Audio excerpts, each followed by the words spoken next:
Fi'n mynd i weld dosbarth blwyddyn 1 heddi. Byddwn ni'n darllen y stori hwn am Eleri'r Elephant a Teddy Spectrwm. Maen nhw'n ffrindiau da, ac mae Eleri'n hoffi pethau gwahanol i merched eraill yn ei dosbarth.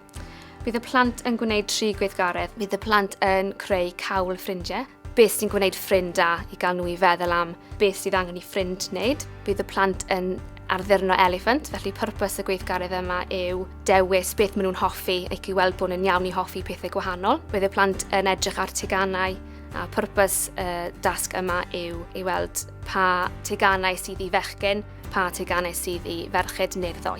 Felly, erbyn diwedd y sesiwn, bydd y plant yn deall nid os ots pa teganau maen nhw'n hoffi ac ein bod ni gyd yn wahanol ond yn gyfartal. Mae bod gyda pobl eraill yn y dosbarth, ffrindiau, y cythrawon a staff a adeiladu perthnasoedd iach gyda'r rhieni yn holl bwysig mwyn symud ymlaen yn y byd.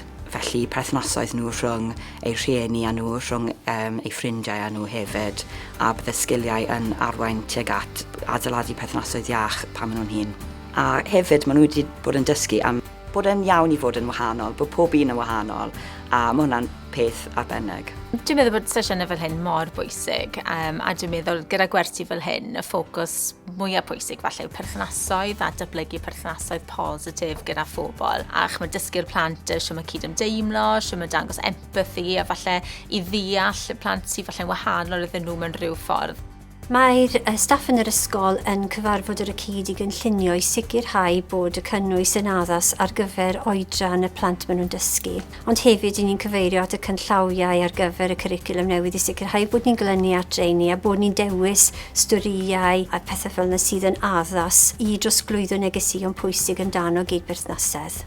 Ni yn bwriadu bod ni yn mynd i ddechrau cael rhieni mewn i helpu paratoi eu plant nhw ar gyfer yr ysgol trwy sesiynau gydag athrawon yn y blynyddoedd cynnar. A mae hynny rwy'n credu yn mynd i fod yn bwysig oherwydd mae'n adeiladu perthnasoedd positif o'r cychwyn cyntaf. Ni yn deall fan hyn, mae rhieni yw addysgwyr cyntaf i plant a maen nhw'n chwarae rhan flaenllaw a maen nhw'n parhau ar y trywydd yna.